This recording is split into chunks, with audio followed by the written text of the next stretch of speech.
Bismillahirrahmanirrahim. Assalamualaikum warahmatullahi wabarakatuh. Innal hamdalillah wassalatu wassalamu ala Rasulillah sayyidina wa maulana Muhammadin abdillah wa ba'du. Berkiram Bapak Ibu jamaah salat subuh yang dirahmati Allah. Puji dan syukur alhamdulillah, salawat dan salam senantiasa tercurah kepada junjungan kita Nabi Muhammad sallallahu alaihi wasallam. Mudah-mudahan kita semua senantiasa mendapatkan taufik dan hidayahnya serta mendapat syafaatnya. Amin. Bapak Ibu yang dirahmati Allah, alhamdulillah syukur pada hari ini kita berada atau memasuki puasa di hari yang ke berapa Pak? 29. Ini berarti ada yang puasanya nyalipnya terlalu banyak ya. Kalau selisihnya 1-2 hari wajar. Ada yang puasa Sabtu mungkin ada yang puasa Ahad boten Allah. Wong sing ora poso ya akeh. Malah sing ora poso wis lebaran duluan. Alhamdulillah syukur Bapak Ibu sekalian, puasa pada hakikatnya merupakan kesempatan yang diberikan oleh Allah kepada kita untuk bermuhasabah, untuk berpikir, untuk merenung bahwa ternyata setiap manusia diberikan kesempatan oleh Allah dikandung dan dilahirkan selama 3 kali. Ibu-ibu yang pernah hamil, yang pernah melahirkan mungkin bertanya, kapan kita dikandung dan dilahirkan oleh Allah sebanyak 3 kali? Kapan Pak?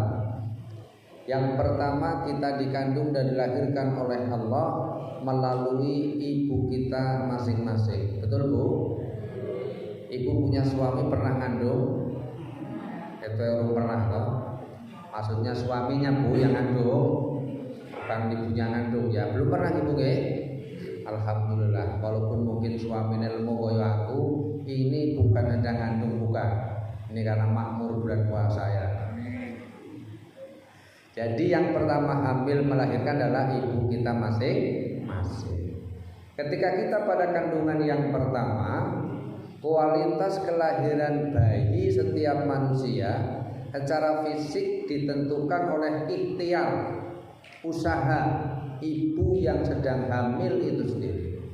Itulah sebabnya ketika panjenengan hamil, periksa ke dokter, periksa ke bidan dan lain sebagainya, panjenengan diingatkan agar makan makanan yang bergizi. Betul Bu?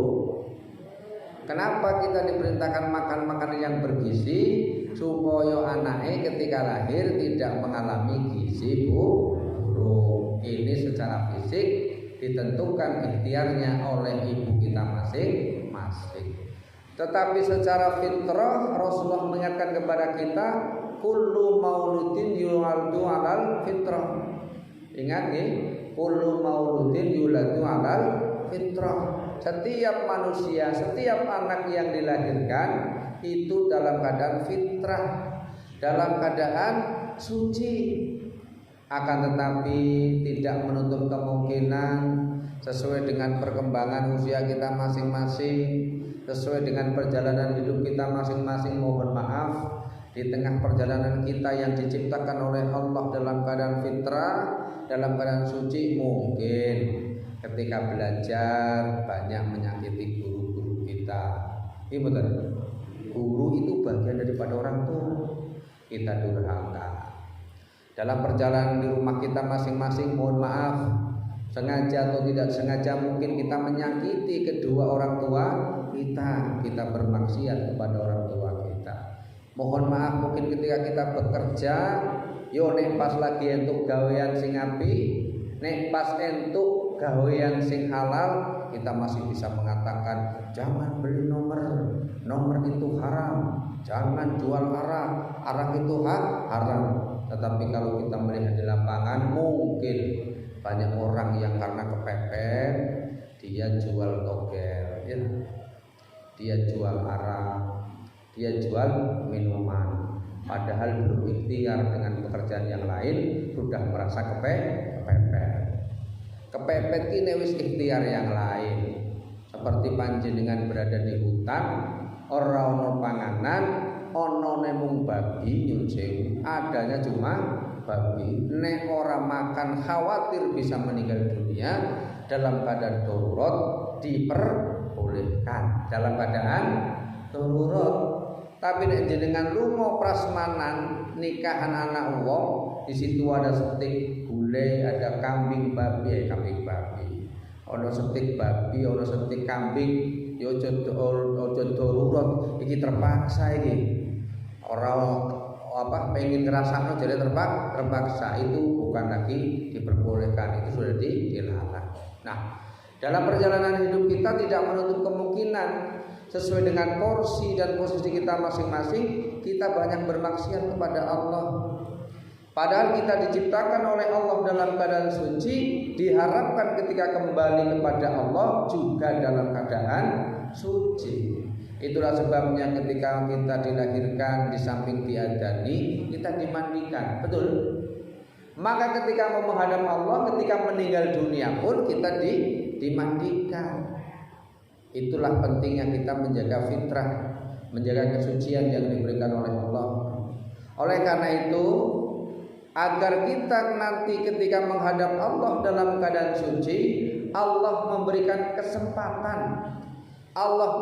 kesempatan kepada kita untuk dikandung ulang dan dilahirkan kembali. Kapan Pak?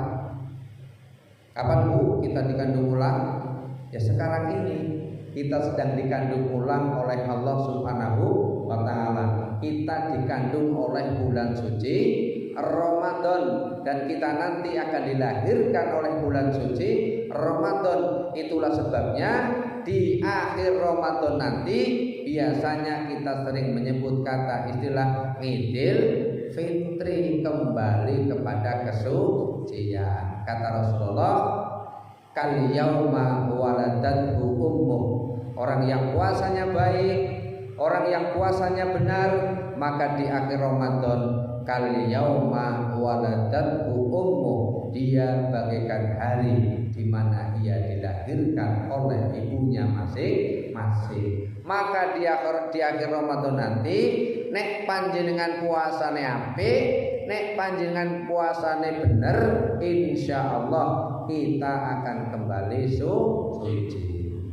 Kalau kesucian pertama tadi dijamin oleh Allah, kalau keadaan fisik tadi tergantung dengan ikhtiar ibu kita masing-masing, tetapi pada kandungan yang kedua, kita nanti akhir Ramadan menjadi suci atau tidak, kembali ke fitrah atau tidak, sudah tidak lagi ditentukan oleh ibu kita masing-masing, tapi ditentukan oleh kualitas puasa kita masing-masing. Oleh karena itu, marilah kita berpuasa dengan sebaik-baiknya, berpuasa dengan sebenar-benarnya.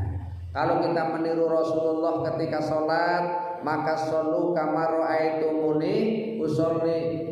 Kita meniru Rasul bagaimana Rasulullah sholat. Maka kaitannya dengan puasa, ya mari kita meniru bagaimana Rasulullah puasa.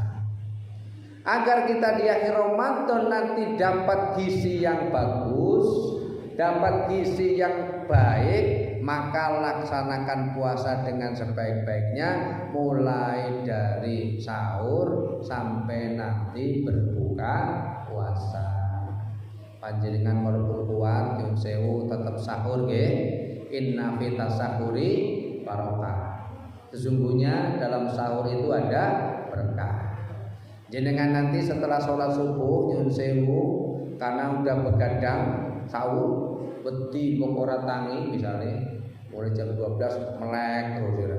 Masih mending nek meleke itikaf, melek ndelok TV nunggu waktu sahur. Misalnya ngantuk, jenengan poso ora salat duhur, jenengan poso ora salat asar, nyun sewu puasane sah. Jenengan poso ora salat duhur, poso ora salat asar, puasane sah. Tapi jenengan ninggal kewajiban yang lain, yaitu kewajiban menjalankan ibadah sholat. Padahal sholat dalam puasa itu merupakan gizi yang paling bagus. Kenapa? Karena salah satu amalan-amalan di bulan suci Ramadan agar gizi kita bagus adalah kita mengerjakan perintah-perintah, contoh-contoh yang telah dilakukan oleh Rasulullah. Mulai dari kita sholat fajar, maka diajarkan oleh Ustadz Adi Hidayat. Pernah dengar Ustadz Adi Hidayat? Nyun sewu, itu bukan anak saya, bukan. Nanti dikiranya, Pak Ustadz Adi Hidayat jangan-jangan anaknya Pak Sarif Hidayat. Bukan, Bu. Sanes nggih. Kata beliau, waktu sahur itu waktu terbatas, waktu yang sempit, kurang lebih 10-20 menit menjelang subuh. Nek panjenengan sol imsake bagus, imsake tepat, insyaallah 10-20 menit menjelang subuh kita imsak masih bisa sholat tahajud, masih bisa sholat fajar. Apalagi setelah subuh dilanjutkan dengan kajian, dilanjutkan dengan baca Quran. Subhanallah, itu vitamin-vitamin kita ketika berpuasa. Oleh karena itu, mari kita jaga puasa kita dengan sebaik-baiknya. Jangan sampai kesempatan yang diberikan oleh Allah kepada kita untuk memperbaiki diri kita masing-masing melalui puasa, tetapi tidak ada hasilnya, tidak ada pengaruhnya. Kita diingatkan, dimuhasabahkan di dunia ini yang yang puasa ini bukan hanya manusia. Ada makhluk-makhluk Allah yang lain juga dia berpuasa untuk kepentingan-kepentingan tertentu. Misalnya nyun sewu niki, yang pertama ayam. Ayam wedok itu dia berpuasa demi untuk menetaskan anaknya. Berapa hari, Bu? Ayam wedok puasa 21 hari. Itu puasanya ayam. Dan luar biasa, ayam poso demi neteske, demi kehidupan anak-anaknya. Filosofi ini pun banyak ditiru oleh ibu-ibu. Ketika anaknya lagi tes, betul Bu, aku tak ewangi poso, anakku lagi tes. Ketika anaknya golek gawean, betul Pak, bapak ibu dewangi poso karena anaknya lagi golek gawean. Ibu bapak dewangi poso karena sebentar lagi anaknya reman mantu dan lain sebagainya. Banyak ditiru oleh manusia puasane ayam, luar biasa. Kemudian ada makhluk Allah lain yang puasa, misalnya ular. Tahu ular apa betul Bu? Ular itu sesuai dengan usianya masing-masing, dia semakin lemah, semakin tidak berdaya, semakin tua. Untuk mempertahankan hidupnya agar dia kembali muda, untuk mempertahankan hidupnya agar dia kembali kuat, maka dia berpuasa berapa hari Pak? Ada yang bilang 40 hari, ada yang bilang 3 minggu. Wallahu a'lam, saya belum pernah nangkap ular kemudian tak kurung, kemudian berpuasa sampai 3 suwi, belum pernah lihat. Yang jelas ular ikut puasa. Puasanya ular demi menjaga kelangsungan hidupnya agar dia kembali muda, agar dia kembali kuat. Dan ternyata ketika ular itu sudah berpuasa, betul Pak, betul Bu, ular itu kemudian telung sumi yang tadinya tua menjadi muda. Ketoke jamaah majelis ini orang-orang sing telung sumi ya. Tak delok ya ketoke tambah tua kabeh ya. Aku tok sing tambah nom. Kabeh tambah tua, ora ono sing telung sumi. Tetapi nyuwun sewu, puasanya ular jangan ditiru. Ular sebelum puasa makanannya rakus, makanannya haram. Tetapi ular sekalipun sudah puasa tetep ae makanannya rakus, makanannya haram. Maka jangan ditiru puasanya ular. Percuma wae dhewe wis puasa kemudian tidak mau meninggalkan hal-hal yang diharamkan oleh Allah Subhanahu wa taala. Itulah sebabnya ketika kita berpuasa jangan hanya meninggalkan sesuatu yang membatalkan puasa, tetapi kualitas puasane manungso adalah ketika dia mampu meninggalkan segala sesuatu yang membatalkan pahala puasa. Jadi kurangi hibah, kurangi ngerupi, kurangi ngrasani, kurangi nglendengi Itulah kualitas kita ketika berpuasa. Jangan sampai puasanya seperti ular. Ora ono bedane wis poso atau belum puasa, dia tetap rakus, dia tetap serakah. Ada puasanya lain yang kita dapat ambil muhasabah, yaitu puasanya ular. Tadi ular, iki ular iki ulatku. Ngerti ulatku? Sing jenengan pas metiki buncis, lagi metiki cetik-cetik ono bentuket, tiba-tiba dibuang ulere apa dibuang buncis e, Bu? Saking jijine, saking gilone, niate buang ulere malah kadang dibuang sak buncis orang mau buncis tok pasti dibuang sak tampae dibuang kabeh saking jijine. Orang yang menjijikan itu digambarkan seperti ular.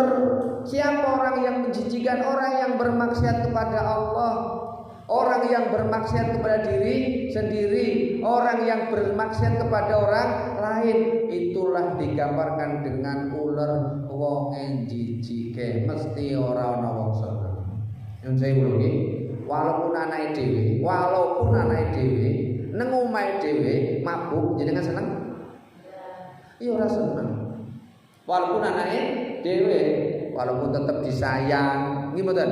Walaupun tetap ditutupi, tetap batinnya, hatinya ya ora seneng. Ya Allah, anakku kok kaya ngene, mesti ora seneng. Itulah gambaran wong sing tukang maksiat, digambarkan seperti ular. Maka orang-orang pada umumnya, terutama ibu-ibu dan anak perempuan, seneng napa mboten Bu karo ular? Ora seneng. Ternyata ular ini juga punya peri keuleran. Dia juga mendengar ketika diece, ya Allah, kok banyak orang yang tidak suka dengan saya. Ya Allah, mbak-mbak itu kalau lihat saya kok langsung lari. Ibu itu kalau metiki sayur, ono aku langsung dibuang. Rupanya ular itu juga punya perasaan. Dia berdoa kepada Allah, ya Allah, kenapa makhluk-makhlukmu yang lain kok tidak suka dengan aku ya Allah? Maka Allah itu meminta, jadikanlah aku makhlukmu yang disayangi, yang dicintai oleh makhluk-makhlukmu yang lain. Apa kata Allah? Ular, jauh nggih. Orang-orang yang lagi bertobat ibaratnya ular. Orang-orang yang proses bertobat ibaratnya ular. Nek kowe pengen disayangi oleh makhluk-makhlukku yang lain, kalau kamu pengen dicintai oleh hamba-hambaku yang lain, maka kamu harus berpuasa. Oh ngono yo? Iya. Mengko nek kowe puasane tenanan, mesti makhluk-makhlukku yang lain, terutama manusia, mesti podo seneng karo kowe. Akhirnya ulare nurut, Pak. Kemudian ulare semedi. Ulare berpuasa tapi luar biasa. Puasane ular luar biasa daripada puasane manusia. Dia puasane total, membungkus dirinya sendiri, orang ngurusi dunia dan orang kepengin dunia. Dia tidak pengaruh dunia dan tidak mempengaruhi dunia. Beda karo puasane manusia. Awane poso ya poso, tapi esuk-esuk rencanakan ya Allah. Nanti sore nyanyi apa ya? Wingi bar nyanyi kampung, mosok kampung meneh. Mau esuk bar sahur ayam iki mosok ayam meneh. Yo piye meneh? Anak-anak siki yo geleme ayam. Kon mangan sayur padha angel, iki lho mboten Bu. Pikirane awake dhewe kur dunya lan dunya. Iki wis kurang sok 8 dina urung tuku klambi ya Allah. Kena mboten? Nyun sewu. Padahal mestinya nyun sewu nggih, jenengan sing punya rencana tuku klambi, punya rencana beli baju lebaran buat anake nggo bojone, mestinya belinya jauh-jauh hari sebelum Ramadan. Pertama, tidak mengganggu puasa. Yang kedua, harganya belum dinaikkan. Yang ketiga, tidak antri upel-upelan seperti antrinya beli minyak goreng. Tapi rata-rata nih malah tuku klambine sengaja pas likuran nyun sewu. Saya ini tidak munafik, tetep ae tuku klambi. Teorine ora satu klambi lebaran, tapi saya jaga pasti keluarga saya tidak pernah beli baju di bulan Ramadan. Maksimal bulan Rajab. Kalau Rajab tidak sempat, ya bulan Sya'ban, supaya ketika Ramadan tidak mikir beli baju. Urung ono duwite Pak, Ramadan juga utang. Sya'ban ya utang. Yang penting kan sesuai rencana. Jadi tidak mengurangi kualitas puasa. Ki wayahe kon etikaf malah kok gawe kupat. Wayahe etikaf kok malah gawe kue dan lain sebagainya. Maka lihat puasane ular, subhanallah, totalitas dia membutuh dirinya, orang ngurusi kepentingan dunia. Dia masuk ke dalam kamar namanya kepompong. Kata anak muda, persahabatan adalah kepompong, luar biasa. Namun sayang menungso, ketika delok ular puasane tenanan, dia masuk ke pompong, orang mangan, orang minum, orang berdaya, isone mungugatu gedhok, nggih mboten. Malah sing ora waras menungso. Kepompongnya dicekel, ditekoni. Kepompong, aku tuku nomor ganjil apa genep. Iki nek ngekote kanan ganjil, ngekote kiri ke genep. Kanan, berarti genep. Malah sing ora waras menungso ae. Wong ular ora iso mikir, malah berarti dipikir oleh manusia. Maka ketika ular puasane tenanan, subhanallah, dia selesai berpuasa berubah jadi kupu-kupu. Ular yang tadinya menjijikan berubah menjadi indah. Ular yang tadinya serakah ketika dia hinggap di daun pisang, seluruh pohon pisang daunnya habis. Kalau dia hinggap di daun dondong semuanya habis, kecuali daun pintu tok sing ora dipangan ular. Karena biasanya menungso sing doyan daun pintu, subhanallah. Ular kemudian menjadi bagus. Ular yang tadinya makannya rakus ketika sudah berpuasa, dia menjadi indah dan makanannya menjadi juga bagus. Sing diisep sari putih dan buah. Dia pun menghasilkannya, nanti ikut menghasilkan madu, ikut membantu penyerbukan atau apa dalam istilah biologi. Subhanallah.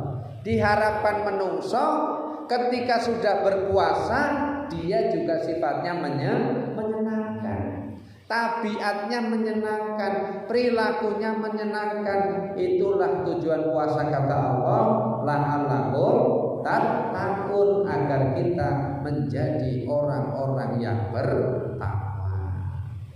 Agar kita menjadi orang yang bertakwa, ayo puasa dengan baik, puasa dengan benar, melakukan amalan-amalan, anjuran-anjuran berada di bulan suci Ramadan. Walaupun sholat tidak membatalkan puasa, jangan sampai alasan tidurnya orang yang berpuasa adalah ibadah terus meninggalkan sholat. Jangan karena alasan tidurnya orang yang berpuasa adalah ibadah, ibu-ibu ninggalno kewajiban pekerjaan rumah tangga. Jangan ditinggalkan, karena itu justru adalah tambahan pahala yang disiapkan oleh Allah Subhanahu wa Ta'ala. Maka di bulan Ramadan ketika tadi sahur, syukur-syukur nanti ketemu waktu duha, kita sholat duha. Jadi yang namanya tidurnya orang yang berpuasa itu ibadah, bukan tidur dari sahur sampai adzan maghrib. Wah, ibadah suci. Alhamdulillah Bu, selama puasa aku ibadah suci banget. Begitu sahur orang mikir dunia, orang mikirnya rawat, orang mikirnya ngepel, orang mikir nyuci baju, aku pun ibadah kok turun. Aduh, luar biasa. Di samping kita menjaga sholat, kita juga gizi Ramadan adalah sedekah. Gizi Ramadan adalah zakat. Gizi Ramadan adalah infak. Maka saya mengingatkan, di samping jenengan harus mengeluarkan zakat mal itu hukumnya wajib. Zakat mal itu hukumnya wajib. Bayar zakat kemana itu pilihan Anda.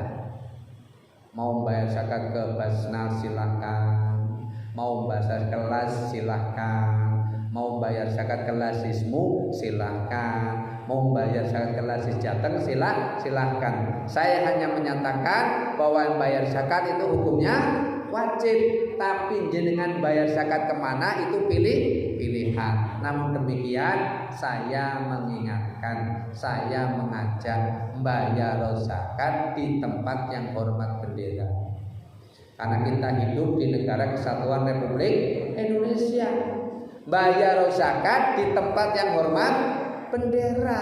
Jenengan bayar zakat di tempat orang yang tidak menghormat bendera, berarti podo karo jenengan biayai teroris, biayai pemberontak. Wallahu a'lam. Walaupun mungkin kata teroris, walaupun mungkin kata radikal sekarang ini banyak dimanfaatkan oleh kepentingan politik, tetapi saya hanya mengingatkan, teliti sebelum membeli. Jadi intinya zakat itu wajib, tapi bayar zakat adalah pilihan. Silakan jenengan bayar zakat di mana saja. Mau saya mengingatkan, jangan sampai jenengan ngisi kotak kotak infak sedekah Ramadan, kotak infak sedekah Jumat, mung zakat male ora dibayarno. Iku padha karo jenengan salat tarawih tapi ora salat isya. Itu padha karo jenengan salat duha tapi ora salat subuh. Itu padha karo jenengan salat qobliyah tapi ora salat duhur. Pahala amal yang sunnah itu akan bekerja.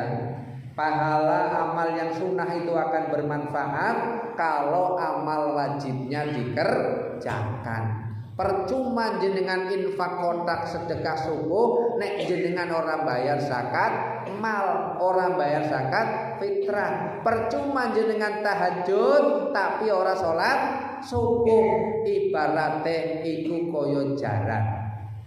Jaran kuwi nganggo rompi tapi orang nganggo sempak. Iboten. Jadi wajib ditinggalno, malah sunahnya dikerjakan. Seperti kuda, kacamataan, rompian, tapi ora celanahan. Gelem jenengan gelem Pak nggih hukum. Melaku kacamataan, rompian to. Sepatunan barang terus Pak. Sepatunan barang tapi orang nganggo klambi. Prinsip memakai baju, prinsip nganggo klambi, yang penting syariatnya adalah menutup aurat. Masalah aku nganggo klambi Jawa itu urusanku. Masalah jenengan pakai baju koko itu pilihannya jenengan. Masalah jenengan pakai baju batik di orang ya.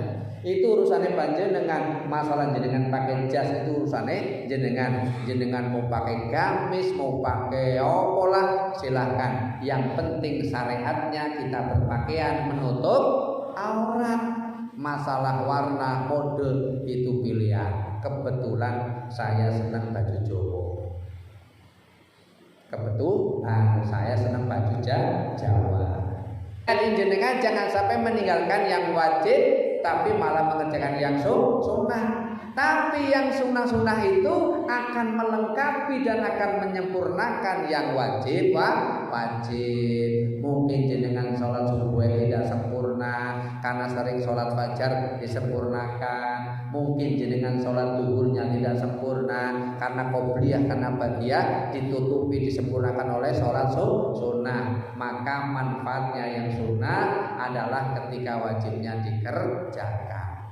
Di samping gizi puasa kita adalah zakat, infak, sedekah, gizi zakat kita yang lain yang tidak kalah pentingnya selama kita berpuasa adalah membaca Al-Quran.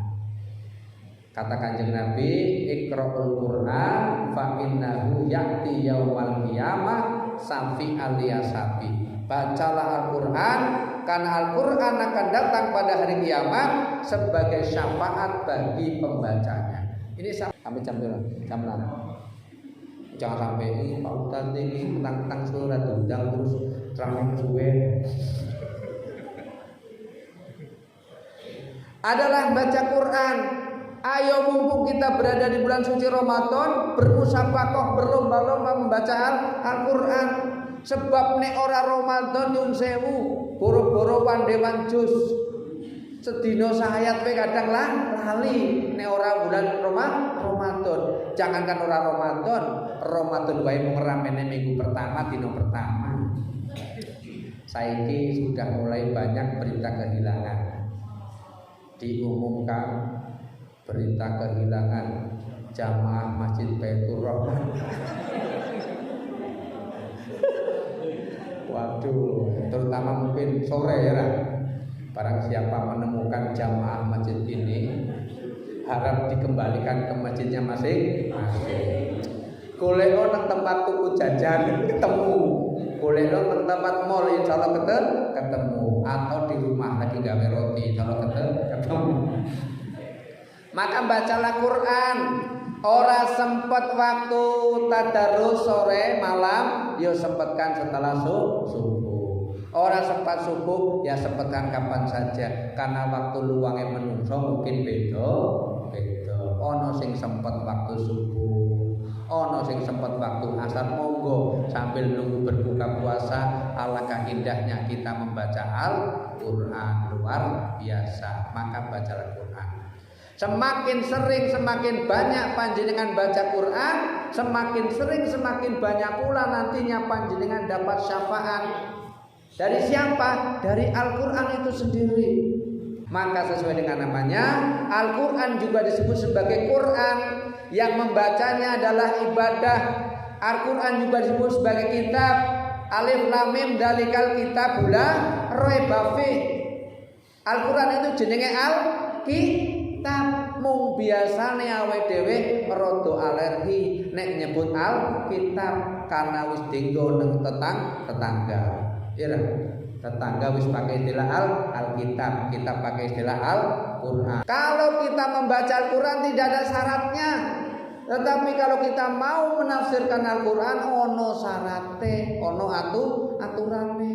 Tidak semua orang bebas menafsirkan Al-Qur'an, tapi semua orang bebas membaca Al-Quran. Maka walaupun demikian, ketika jenengan baca terjemahan Al-Quran, kok ketoke ono terjemahan yang rada ganjel nang ati, ora paham, tekok karo wong sing dianggap iso, tekok karo wong sing dianggap pinter. Fasalu ahlan dzikri, bertanyalah kepada orang yang pandai. Kalau kata Ibn Gede, bertanyalah pada rumput yang wong sing seneng dzikir, wong sing seneng eling karo Gusti Allah. Sebab tidak semua orang punya kemampuan menafsirkan Al-Quran. Kalau saya tidak keliru, untuk menafsirkan Al-Quran perlu 15 cabang ilmu lain. Di samping ilmu-ilmu tentang Quran, di samping ilmu-ilmu tentang agama, juga ada ilmu umum, ilmu sosial. Mungkin awake dhewe mikir, ya Allah, masa nafsir ke Al-Quran kok perlu ilmu geografi? Kayak itu orang hubungannya ya.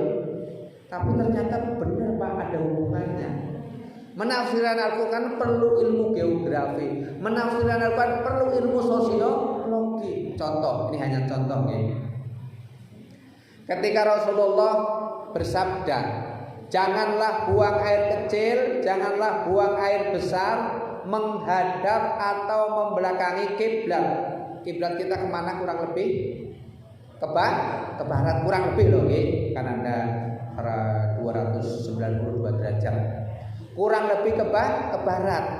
Tapi Rasulullah bersabda, jangan buang air besar ataupun kecil menghadap atau membelakangi kiblat, tapi buang airlah menghadap ke timur atau ke barat. Ini hadisnya salah atau benar? Ribut Pak. Hadisnya salah atau benar ini? Loh, ciri kon ojo menghadap kiblat, ojo menghadapi kiblat, tapi malah diperintahkan kon menghadap ke timur atau menghadap ke barat. Ora bener iki Kanjeng Nabi. Ono. Sing ora bener awake dhewe. yang tidak tahu asbabul wurud posisi Nabi ketika bersabda. Maka menafsirkan hadis, menafsirkan Quran perlu ilmu topografi, perlu ilmu geografi, perlu ilmu falak. Oh, waktu itu Nabi berada di sebelah utara kota Mekah. Kiblate wong Indonesia karo wong Madinah beda. Kiblate wong Indonesia kurang lebih ke barat, kiblate wong Mekah sana, Mekah Madinah itu adalah ke utara selatan. Jadi kalau arahnya kiblat utara selatan di sana, berarti kalau buang air besar menghadap ke timur dan ke barat, benar apa salah? Ya betul. Tapi kalau di Indonesia, ya ora bener. Apa kok kudu jenengan ngrubah hadis e? Ora itu ngrubah hadis, hanya tafsirnya yang diperbaiki. Kenapa? Lihat geografinya. Oh subhanallah, ternyata WDW sing ora maca. Maka jangan gampang nyalahke wong liya, nggih. Karena ternyata banyak hal-hal yang tidak kita ketahui. Kembali kepada Al-Qur'an, dia disebut sebagai kitab, dia disebut sebagai bayan, penjelas, dia disebut sebagai furqan, pembeda mana yang hak, mana yang batin. Al-Qur'an juga disebut juga sebagai syifa. Apa itu syifa, Bapak Ibu? Sebagai obat. Nek jenengan gundah gulana, susah, stres, ambil air wudu, kemudian baca Al-Qur'an. Insyaallah nek ngerti terjemahe, nek ngerti artine, adem pikirane. Tapi nek jenengan dari hari pertama sampai hari terakhir iktikaf terus, puasa terus, sedekah terus, maca Quran terus, jaga ora maksiat, insyaallah awake dhewe entuk Lailatul Qadar. Amin Allahumma amin. Inilah sebabnya puasa sebenarnya kesempatan yang diberikan oleh Allah agar kita menjadi bayi-bayi yang fitrah, menjadi bayi-bayi yang sehat jasmani dan rohani, selamat akidahe. Kenapa? Karena dengarkan ceramah, karena ngaji, karena baca Quran, karena iktikaf.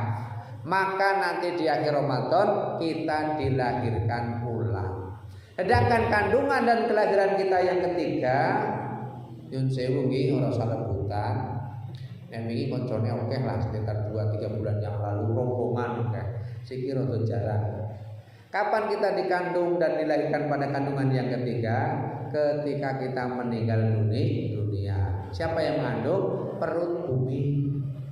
Maka nanti kita dilahirkan, yaitu dibangkitkan. Kita harus beriman ada hari berbangkit. Kualitas kita dikandung pada kandungan yang ketiga tergantung amal soleh, amal ibadah awe dewe ketika hidup di dunia. Maka paling lamalah atau paling duluanlah jenengan di alam kubur, dibangkitkan paling akhirlah, atau sebaliknya paling akhirlah jenengan meninggal dunia. Enak tidaknya kita di alam kubur tergantung amal soleh kita masing-masing. Walaupun kita meninggal beratus beribu tahun yang lalu, tapi amal ibadah enak, kita di alam kubur seperti tidurnya pengantin baru. Ketoke iki sedelot kok wis jam 6 kurang 5. Tapi nek sing amale ora duwe, walaupun nang kubure agi masuk, subhanallah rasane suwi banget, seperti arep mulih ora wani karena nang ngarep omah ana wong lagi nagih utang. Ya Allah, oh ya lunga-lunga aku wis nunggu ning ngene tangga suwi. Padahal mungkin nunggu setengah jam, tapi karena wedi ketemu karo sing nagih utang rasane suwi banget. Tapi nek jenengan nunggu besan, seneng nunggu anak mulai seneng nembe sedelo awis suwe kumpul tapi rasanya sedih. Lo baru sebentar kok sudah pulang karena seneng. Tapi nek senep ya Allah kok yo lunga-lunga. Itulah menungso. Maka mari kita manfaatkan Ramadan ini sebagai kesempatan bagi kita dikandung ulang oleh Allah. Mari kita beribadah dengan sebaik-baiknya, beribadah dengan sebanyak-banyaknya.